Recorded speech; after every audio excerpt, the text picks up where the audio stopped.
An American army is fighting for 1941, a date which will live. Note that the first atomic bomb was dropped on Hiroshima. These forces met their mark. We have declared the war in Vietnam. but we don't plan to surrender either. We are going to win. Proportions and would lead to World War III. Allied air forces began an attack on military targets. Decide that in the 21st century that America... March 5th, 2052, the United States has officially closed. The United States will go ahead with a national quarantine. The new plague virus. Disaster sweeping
Right here, pull over. All right, ain't nothing in there.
War never changes. It was the inevitable result of the path humanity had chosen. Everyone who entered into the conflict expected victory. Everyone was optimistic. But as the hostilities escalated, optimism faded, and society began to collapse. The great vaults were built to house the wealthy, the powerful, the influential, and those deemed necessary to their survival. Inside, resources and technology were stockpiled, a final defense against the coming Holocaust. With the past behind them and the present destroyed, they looked to the future. The sturdy Vault Zero was to be the nucleus of the Vault network, housing the greatest leaders, artists, and scientists. The inhabitants of Vault Zero were to reunite the vaults and lead the people to a new life, a new world. But after the bombs, the world would be a harsh one. To ensure the creation of a post-nuclear utopia, the Vault dwellers would need help. Machinery was constructed to tame a land hardened by the ravages of war, then tempered by nuclear winter. But plans were barely in place when the first missiles left the silos. During the destruction, communication between the vaults ceased. Entire vaults were lost. Those that survived were on their own. Not all vaults succumbed to the machinations of war. On North America's west coast, one group of military vault dwellers emerged almost unscathed. They surveyed the wasteland and squared their shoulders for the task ahead. These dedicated survivors salvaged the technology from the vaults, technology that was studied, replicated, and fiercely guarded. For they knew that while their power came from numbers, their future lay in scientific knowledge. In time, they formed the Brotherhood of Steel.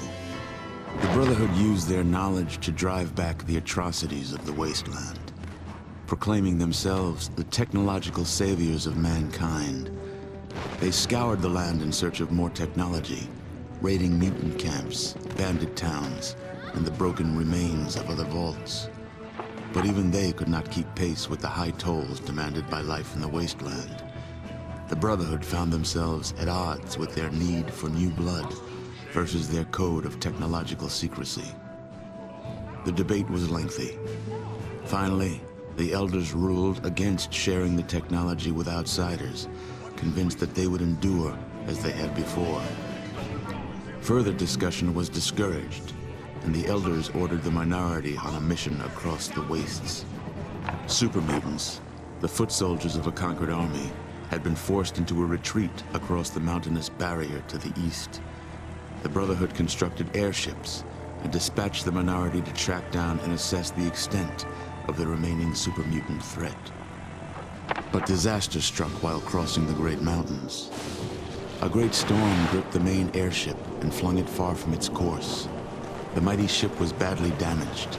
The smaller sections were torn from the main craft, never to be seen again. Many of the expedition's leaders were lost to the winds. The fraction of the crew that still survived struggled to keep their ship aloft before finally crashing on the outskirts of a once thriving metropolis, a city once called Chicago. Broken, scattered, and scarred, they took stock of the situation and once again squared their shoulders to the task ahead. The Brotherhood had much to offer the surrounding villages.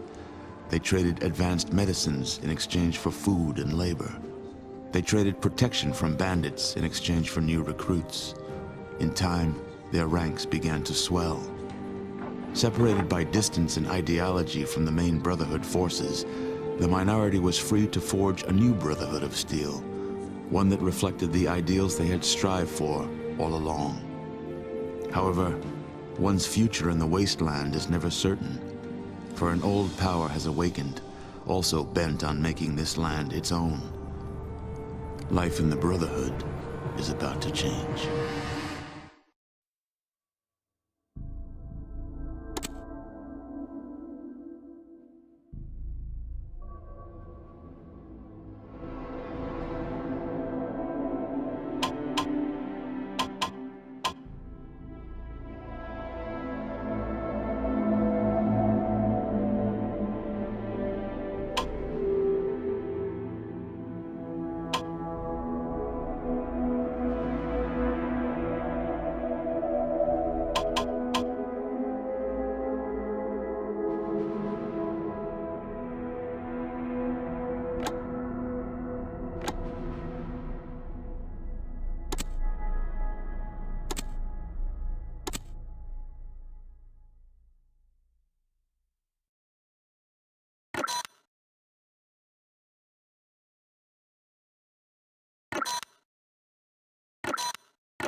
Can't hut.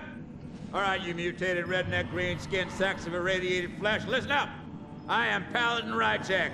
I am in charge of training you backward maggots in the art of war and survival. In my time in the Brotherhood, I have personally trained more than 50 initiates, and I am proud to say almost 14 of them are still alive and kicking. The elders have ordered me to mold you flabby, hip-slapping, berry-picking, rat-rubbing Brahmin kissers into capable warriors. And I am going to do it, even if it kills you. I will teach you how to eat, sleep, walk, talk, shoot, spit like a Brotherhood soldier. First level of training will be recruitment detail. You'll go to the surrounding villages and see what able-bodied primates are ready for an honest life's work.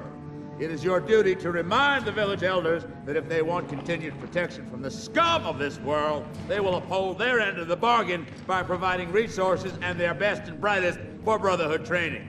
Now get your weak-kneed, superstitious, soft-skinned, uneducated butts to the armory. You will be issued basic weapons and armor. There are 3 simple rules to follow with Brotherhood equipment. If you damage your weapon, you will spend a week in the box. If you damage your armor, you will spend a week in the box. If you lose either, I'll kill you myself.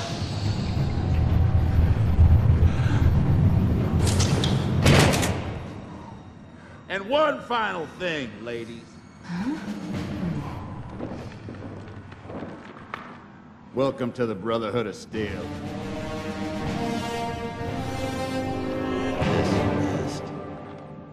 At ease, Initiate. My name is General Barnaky. I will be giving you your orders before every mission. But before that, I'd like to personally welcome you aboard. Considering that the Brotherhood basic training attrition rate is 85%, you should be very proud of yourself. Now, on to business. 2 nights ago, raiders invaded the resource-rich tribal village of Brahmanwood. Their losses have been heavy, and they are now ready to accept the Brotherhood's conditions for protection. We will return their lands and rescue these primitive people in exchange for food and a portion of their older children for new recruits. We must expand our ranks to meet our objectives, which makes every village count. I don't know what is driving the raiders this close to our base of operations, but they have been punishing the surrounding area. Brahmanwood is one of many villages that is now occupied by raiders. The inhabitants that did not escape have been slain or imprisoned. Make no mistake, Initiate, they have killed a fair amount of our brothers. Do not underestimate them. You will take your squad to Brahmanwood, locate and eliminate the leader of the group of raiders. Once he is removed, his followers will surely fall into disarray. You will then use the Brotherhood's superior might and intellect to butcher the remaining criminals. This is a standard assault mission, so consult the map in your Pip-Boy for the latest intelligence on the area. One more thing, warrior.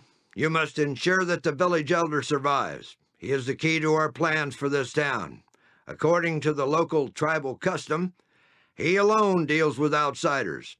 Without him, we can have no agreement with the rest of the tribe. Dismiss.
Greetings to the Brotherhood of Steel. You are speaking with Charon, elder and tribal father to Brahmanwood. You have arrived none too soon. Our village has fallen to raiders who rode out of the darkness. Some of my people escaped death or bondage by fleeing into the wasteland. but without tools and shelter.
Greetings, hero. I have foreseen your coming since the first eve of troubles. I am Hawkeye, spirit walker and soothsayer for my people. I guard the passage to the spirit world for the living. However, the waking world has turned against my people, and they have been scattered to the sands. You must speak with Charon, our elder. He speaks for our people in the waking world. I guard the secrets of the sunless lands. I cannot help you further.